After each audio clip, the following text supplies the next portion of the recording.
We've already seen a significant change in the way the Washington Commanders execute their football operations, and from the sounds of it, it's likely here to stay. More on that and our thoughts on it on this episode of the Locked On Commanders podcast. Our Locked On Commanders, your daily podcast on the Washington Commanders, part of the Locked On Podcast Network, your team every day.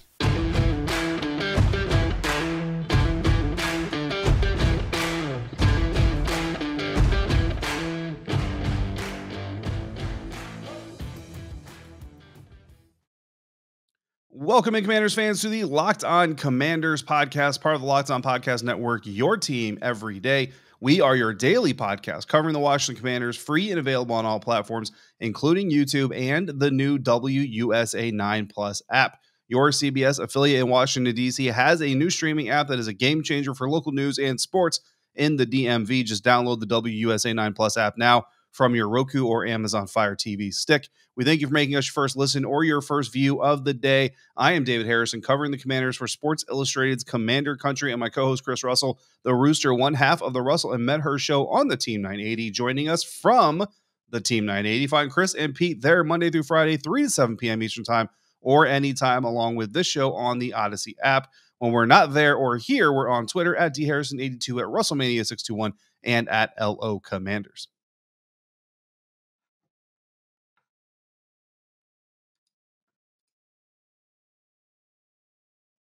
The first team on Wednesday, but he was also seen doing a couple of other things that got us thinking, what else can AG do for Washington other than carry and fumble the football?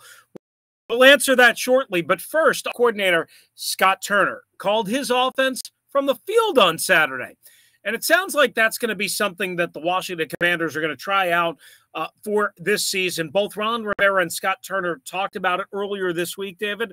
And I'm interested in kind of having this, discussion with you, because before we get into the tangible benefits, just the fact that he's changing from the box, which clearly he favors or was comfortable in, understandable because you can see the field better, to the field, that is a pretty significant difference. But is it as significant as we make it out? Because as we were talking about before the show, head coaches that call plays, your Andy Reid's, your Sean McVays, guys like that, they're all on the field. So you must be able to do it with relatively no problem, right?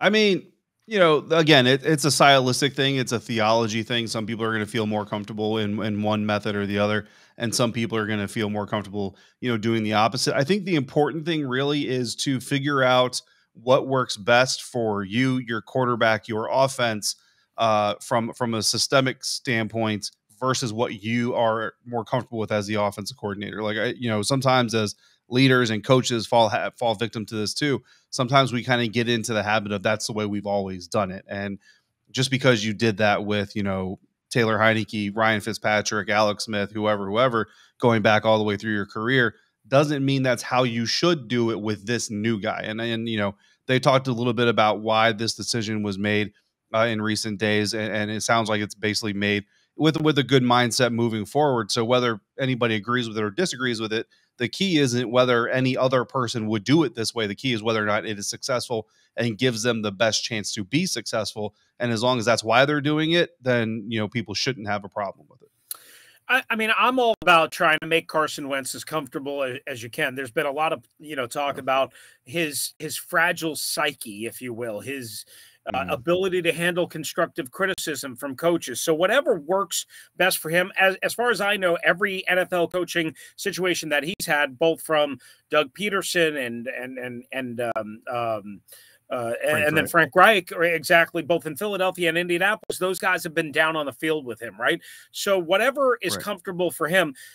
Here's the other thing that, I guess maybe I'm kind of wondering, like during practice, during training camp, during the offseason, Scott Turner's not in a booth. He's on the field. He's right there. So maybe they saw how it worked and how it clicked with Carson, and that's why ultimately maybe they were leaning towards it, thinking about it, and then it pushed them over the top. Here's another thing, and I'm curious kind of like on your perspective on this. You know, we know the sideline communications in the helmet go off at the 15-second mark on the play clock, right? Boom. Right. So if the play call's not out for whatever reason, or if coaching points. I used to, I'm not trying to big time anybody. I used to talk to Sean McVay about this all the time. Sean, why are you constantly talking in the mic? He said, because A, my play calls were long under both Mike Shanahan and Jay Gruden. Also because I'm trying to see like what I can see. Oh, they're in zone. Oh, they're in man. I'm trying to give my quarterback coaching tips and coaching points as long as I can. Well, if you, even when that communication goes off, David, at 15 seconds, if he needs to change something, Scott Turner, Carson can just look over to the sideline and he can just frantically wave or do something or have some sort of, sign system that gives him a little bit of tips. So that's one thing that you cannot do in the booth if you're Scott Turner. Yeah, absolutely. And that's an advantage that you have is communication. You know what I mean? And communication is always a big part of problem solving. And, when everything's going well, it doesn't matter if you're in the booth or on the field level, everything's going well, everything's hunky-dory. But when you have a problem or when things aren't going so well, that's when you kind of need to be able to reach out and touch somebody. Look, me personally, I'm a fan of coaches, coordinators specifically. If you're the play caller, I think you should be down there on field level. I would I would think that if that was my job, I would be field level because like you said, it's more personal. You're in the mix. You can see things. Plus you've got all kinds of coaches up in the booth. Like if you don't trust your, who I don't even know who they have up there specifically, but if you don't trust your coaches up there in the booth, above the field to see things and to intellectually share things with you, then they probably shouldn't be working on your staff. You know what I mean? So you have smart guys up there. So really with this, they always say two brains are better than one, three brains are better than two, all those things. It's a team effort. It's a collective, right? Scott's not the only one observing things. If those guys see something, they say, hey coach, did you see that? Or did you see this? They can still do that. And now the benefit is now you have not only multiple minds working together to notify trends and all, or notice trends and all these things, but now you also have different vantage points. Because like I said, now Scott's down on the field, you still have smart guys up in the booth that are looking at things and coaches that are looking at things to help you figure out how to best attack this thing. And, just from a communicative standpoint or a connective standpoint, the voice in the headset is just a voice in the headset. You know what I mean? But a guy, man to man, face to face, talking in this situation between Scott and Carson, that's more personal. That's more that you better feel each other and connect with each other. I always thought it was really weird watching the Buccaneers play during Jameis Winston's tenure with Dirk Cutter as the head coach. That not all the time, but at time and a lot of times, enough that I noticed it and it was weird to me during timeouts or breaks in play. Jameis would go to the side and be throwing to keep loose and do all this other stuff. And Dirk would be talking to him through the headset. So you're both on the sideline. And instead of talking to each other in person, you're talking through a headset anyway. Mm-hmm. It just felt very impersonal to me. And then we see, and I'm not saying that's the reason things didn't work out between Dirk Cutter and Jameis Winston and the Buccaneers, but that personal dynamic, that human touch of understanding, I think that's very, very significant. And like you said, on the practice field, Scott's 10 feet behind Carson. Now, he can't be 10 feet behind him, you know what I mean? But you can at least be in the same vicinity. And going back to your signal system, you don't even need to necessarily talk to Carson. If your receiver that's closest to your sideline, you tell him something, right? Boogaboo. And I don't know what boogaboo means, but whatever you say, that Jahan Dotson taps his helmet with his left hand twice, and that tells Carson Wentz, hey, we're going to hit a sluggo for a touchdown. You know what I mean? And so you can do those kinds of things. Yeah. And just quickly wrapping up this part of the conversation, it's that interpersonal community. It used to be pictures, right? Back in the old days. Now it's iPads, right? So Scott can actually hold the iPad and say, Carson, this is what I'm talking about. Watch this safety drop that. You didn't see this. I didn't. Whereas before, like you were mentioning with Jameis and Dirk Cutter, if that's on the headsets, hey, Carson, do you see what I'm talking about? See that? It just becomes harder to visually communicate in so many different ways. So I actually do think this is a good thing as long as Scott Turner wasn't forced to do this, isn't feeling real trepidation about it. Like you said, there's other coaches. I mean, Ken Zampese is going to be up there. He's, he knows what he's doing. Other assistants, offensive quality control coaches, are going to be up there that can see the field as well and relay whatever they're seeing to Scott. Absolutely. I mean, look, even if he's forced into it, just give it a chance. Just give it a chance, coach. You know what I mean? If you give it a chance and it doesn't work, then we can talk about it. I think, Ron's probably more than willing to do that, but give it a chance and let it see if it can work first. Speaking of giving things a chance, Chris, the Washington Commanders are giving Antonio Gibson a chance to find a role within the offense, as it looks a little bit more and more like he might be losing that number one job in the running back room. What can Antonio Gibson do for the Commanders that may help him contribute, but also help mitigate his fumbling issue? We're going to talk about that here in just a moment. But first, we're going to talk about our friends over at LinkedIn. As you gear up for fall, you need the right people on your team to help your small business fire on all cylinders. LinkedIn Jobs is here to make it easier to find the people you want to talk to faster and for free. When I was transitioning from my first career to my next career, Chris, my first life to my next adult life, I was on the job hunt. I was on all the job boards, and I can't tell you how many people I connected with on LinkedIn to go ahead and help me get that jump start. And I ended up with a smoother transition than a lot of people have. I will tell you that. And that definitely certainly helped create me a platform for me. Now our listeners and our viewers can create a free job post in minutes on LinkedIn Jobs to reach your network and beyond to the world's largest professional network of over 810 million people. Then add your job in the purple hashtag hiring frame to your LinkedIn profile to spread the word that you're hiring so your network can help you find the right people to hire. Simple tools like screening questions make it easy to focus on candidates with just the right skills and experience so you can quickly prioritize who you'd like to interview and hire. It's why small businesses rate LinkedIn Jobs #1 in delivering quality hires versus leading competitors. LinkedIn Jobs helps you find the candidates you want to talk to faster. Did you know every week nearly 40 million job seekers visit LinkedIn? Post your job for free at linkedin.com/lockedonnfl. That's linkedin.com/lockedonnfl to post your job for free. Terms and conditions apply.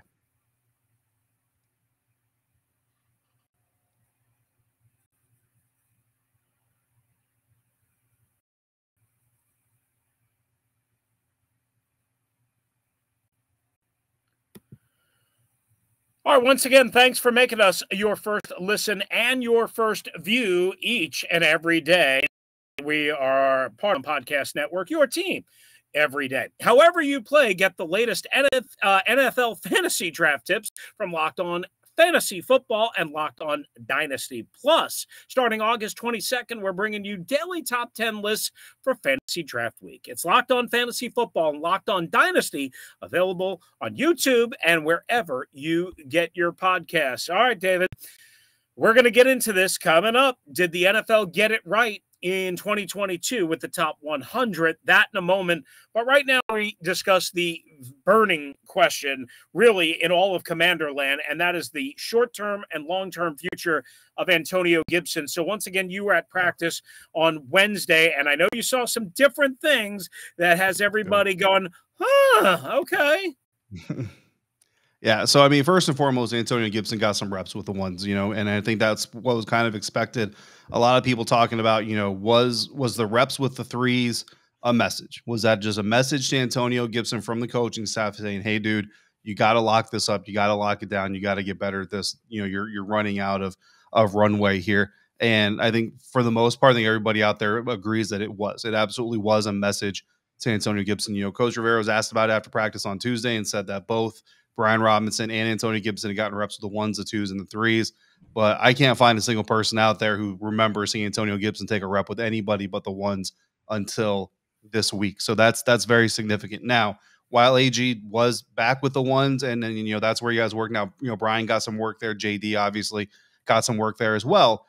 So that's significant. But again, you're not in pads on Wednesday, right? They're not in pads. They've got one more practice on Thursday. I'm not sure what the tone is going to be as they get ready for Kansas City, but they're not in pads Wednesday. So, I mean, honestly, if you fumble without pads on, there's a real big problem there, obviously. So not a whole lot to see there, but they did work during one special team session. And now I think people are paying attention to the special team sessions more than ever before now with everything going on. And Antonio Gibson was back there with the kick returners, along with the other kind of the usual suspects, your Kyrick McGowans, your Dax Milnes, Alex Erickson's of the world, and all that. And I'll tell you, he wasn't just back there as a spectator. he was getting coached up. Like he was getting coached up on how to read the field, on where block, how to set up blocks and stuff like that. And you don't want to give away too much of what they were talking about, but he was absolutely getting coached up to be a potential returner. And then later on in one of the team sessions, you see him line up, split out wide, not just motioning from a running back position out wide. He lines up, split out wide. They actually end up, it was during blitz period, they actually end up hitting him for a very, very big chunk of yards on that play. So they're doing some different things. I think really what it identifies from the coaching staff is that there was a message sent, right? And again, you don't see him with the third team. He wasn't in there with Sam Howell on Wednesday. So I think that message was sent. It was sent deliberately. It was sent knowing that the media was going to grab it, run with it. Antonio Gibson, as much as players like to say they don't read their clippings, look, people read their clippings. He's going to see it. He's going to see the reaction. The fans are talking about it, right? It's going to be something that's in his head. You're applying a little bit of pressure. And at the end of the day, if you're trying to make a diamond, you got to have pressure. One way or another, there's got to be pressure to figure out, are you a lump of coal that's going to crumble to pieces, or are you a diamond that we need to get some production out of? So I think it's very interesting to see, but then it also kind of sparked the question of, well, what could AG do if he's not running back number one, which I'm not saying that's the decision that's been made just yet, but if he does lose that running back number one job, it looks to me like the coaching staff has zero intention on just sitting him on the sideline saying, okay, AG, you're no longer a primary feature of our offense, but you are someone who's dynamic and has a skill set that we can use in other ways. All right, so a couple of things here. Before I get to the football part of this, when you said where you're talking about pressure and no diamonds and all that, Robert Griffin III used to walk around with a T-shirt that said, "No pressure, no diamonds." That was one of his many. I mean, it's true, but unfortunately, some creatures think they're diamonds and they actually crumble into charcoal dust. Okay, so. There you go. The football part of this, a couple of things. Number one, I totally agree.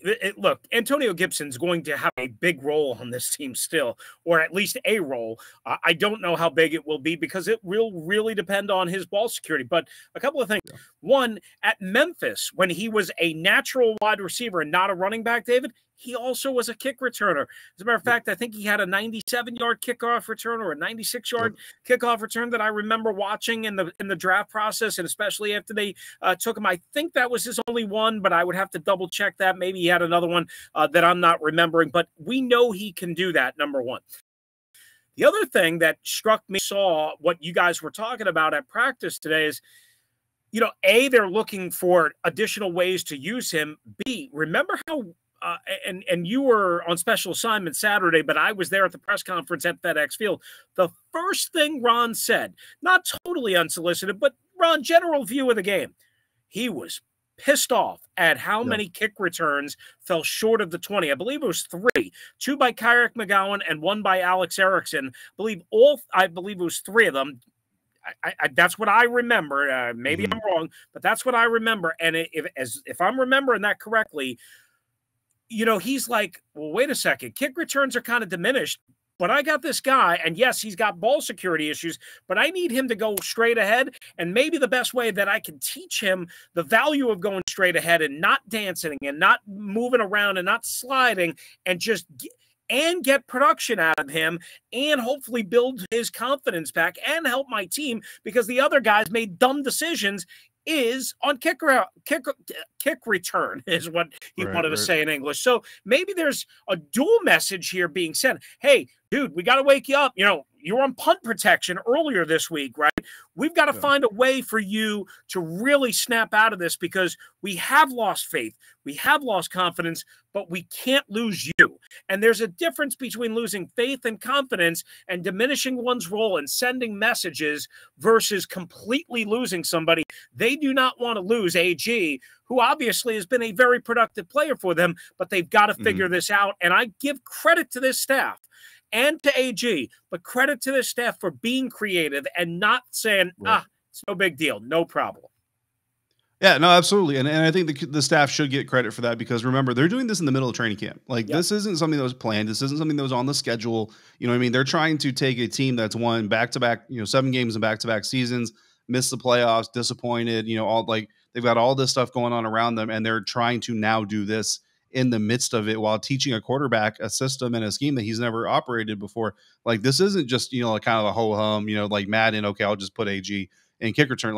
This takes planning and execution and consideration. So I think the coach staff actually absolutely deserves credit. But I mean, Chris, what if the craziest idea here with Antonio Gibson is to convert the former receiver turned running back into a wide receiver / kick returner? I mean, like the simplest answer sometimes is the best answer. And Yeah. most of his fumble issues come in traffic, Yep. in heavy contact areas. Well, if he's on the perimeter or as a receiver going one-on-one against a defender, or as a kick returner where typically, and you just kind of tell him like, look, dude, if you find yourself in a scrum, just get on the ground type of deal. Right. Though, I mean, you could end up with quite a find on a weapon that can help your offense and help you replace DeAndre Carter, who I didn't want them to let walk out the door anyway. I wanted them to try to secure him, and now he's balling out for the Chargers.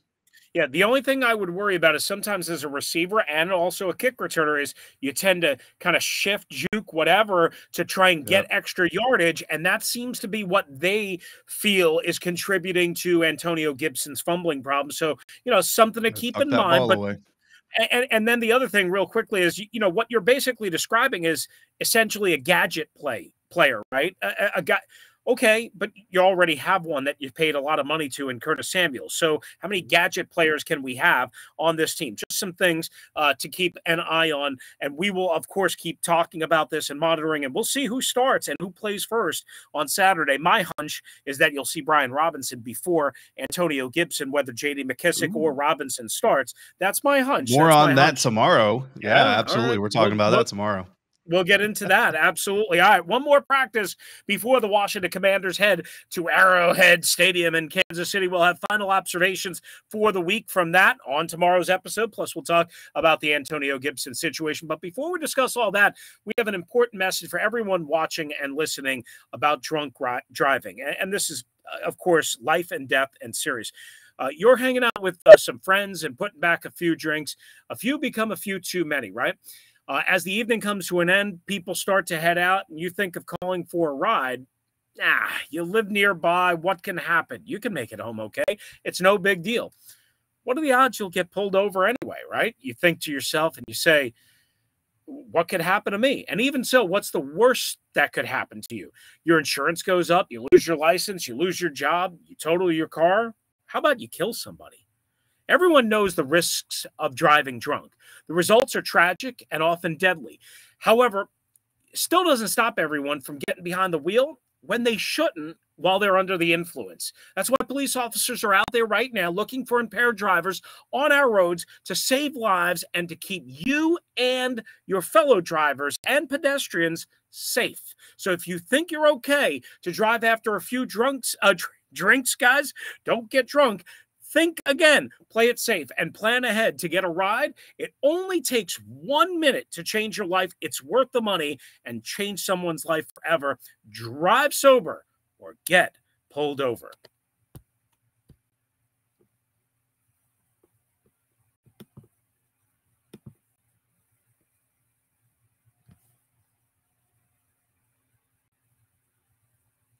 Final segment here in the Locked On Commanders podcast. And Chris, we're talking about the NFL Top 100 in this final segment. But tomorrow we are going to wrap up the week as the Washington Commanders wrap up their week of practices.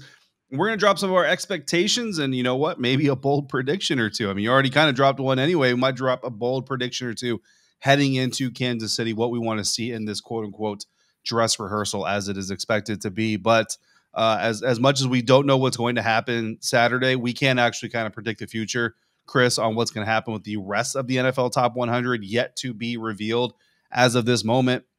And in theory, right now, all we know is that Jonathan Allen is ranked number 88 overall in this year's list. But it turns out that because of the NFL themselves and NFL.com and NFL media, we also know that he's the only Washington Commander on this list. Absolutely. So they confirmed that for us, like you said, with Jonathan Allen's selection at 88, saying, quote, the only Washington player in the top 100, meaning Allen. He's been a key part of the Commanders defense since 2017. Talked about 17th overall pick, 27-year-old Alabama product, registering 9 sacks, his first Pro Bowl, so on and so forth. But again, like you said, David, the key words there is, this is it, guys. Don't even bother if you're a Commanders fan looking for Terry McLaurin. Don't look for Chase Young. And they shouldn't be looking, quite honestly, for Chase Young, but don't look for Terry McLaurin and don't look for anybody else. Certainly not Carson Wentz, certainly not Antonio Gibson, certainly not Montez Sweat or anyone else. Now, here's my question to you. with Terry not being on there, and we, again, know he's not on there because of how they presented it, is that an issue in your mind? CeeDee Lamb was 95. He was the last pure receiver on the list in the in the 51 through 100 that they've already released. And Kyle Pitts is really a tight end, but he's a hybrid wide receiver. Played his rookie year just last year with the Atlanta Falcons, and I don't know how much success they're going to have with their quarterback situation this year. I take a little offense to this, if I'm being honest with you, David. I know he hasn't had great quarterbacking situations, but we've talked about how valuable, how good Terry is, how good of a teammate Terry is, how good of a route runner he is, how good with his hands. He's better with his hands than CeeDee Lamb. I'm just telling you, Cowboys fans, go kick all the rocks. CeeDee Lamb is not better than Terry McLaurin. No, I agree. As a holistic wide receiver, I do. I think Terry McLaurin is definitely above CeeDee Lamb. You know, look, the thing about the NFL Top 100, right? And I like the list. I like the buzz that it creates. I like the videos that they do. I mean, NFL Films is always great for a good football video, whether it's a documentary or highlight reel or mic'd up, like whatever they're doing, they do it pretty well, right? The thing about the NFL Top 100 is it gets a lot of credibility because it's voted on by players, right? But honestly, the fact that it's voted on by players is one reason actually shouldn't be taken as seriously as it really is, because at the end of the day, it's a popularity contest. Like, that's really what this thing boils down to. It's a popularity contest, and a lot of it is stat scouting. Because let's break this down here, right? So let's talk about wide receivers. So, you know, I don't know who all voted and all that stuff, but let's say you're, I don't know, Devontae Adams, and you're voting for the NFL Top 100. Do you want to see a division rival on that list? Do you want to see a division rival high up on that list? And then when you go out there, like if you're Devontae Adams, are you studying Tyreek Hill? Are you studying CeeDee Lamb? No, you're not. Even if you're studying other wide receivers, you're going to be studying other wide receivers that are similar to you against opponents you are going up against. Like, so if you're Devontae Adams, you're more like a Mike Evans, Keenan Allen type of receiver than you are a Tyreek Hill, right? Not exact comparisons, but you're more there. So if I'm going up against, I don't know, Jalen Ramsey, I'm going to watch what Mike Evans is doing against Jalen Ramsey before I watch what Tyreek Hill is doing against Jalen Ramsey. So now let's take that to another step. What does Devontae Adams know about Tyreek Hill? Well, he knows that he's super fast, that he's got a big personality, produces a whole lot of yards. Cool. That dude must be wide receiver number 5. So how much actual football analysis went into these rankings, Chris? That's kind of the point that I make. Not by any means discrediting the knowledge of the voting base, right? That's not what I'm talking about.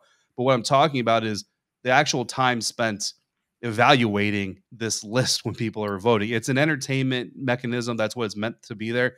But the last point I'll make is every single year when this list comes out, what do you see across the Twitter timeline? NFL players complaining about the rankings. So if these rankings are infallible and the end all be all of rankings, you wouldn't have some of these situations going. So I would just say to everybody, like, I don't get mad about it. I do think Terry should be on the list. I do think he's better than CeeDee Lamb and some of the other receivers that are on the list. I don't get mad about it because when you look at the context of how this list is constructed, it's actually really not even meant to be delivered to a certain extent, where this is like actually, like, if you brought this to court, it would get thrown out as inconclusive evidence at best, because the science and the process behind it simply cannot give you an exact result. Yeah, you mentioned players. Andrew Whitworth, now retired from the world champion Rams and an NFL analyst, called it a sham, a joke, a disgrace. He said players don't even vote on it, right? Sometimes PR staffs fill it out. Sometimes one player will fill out and be like, hey, I've heard conversations like this across an NFL locker room, where players will basically vote and rank players the same way because they're buddy in the next locker stall or across the locker or in the same position group. So there really isn't a whole lot of science to it. We're college teammates. We both went to Penn State, so I'm going to rank you a little bit higher. You know what I mean? Exactly. It's almost like all-star voting, but maybe a little bit more serious than that. But either way, it should be taken with a gigantic grain of salt.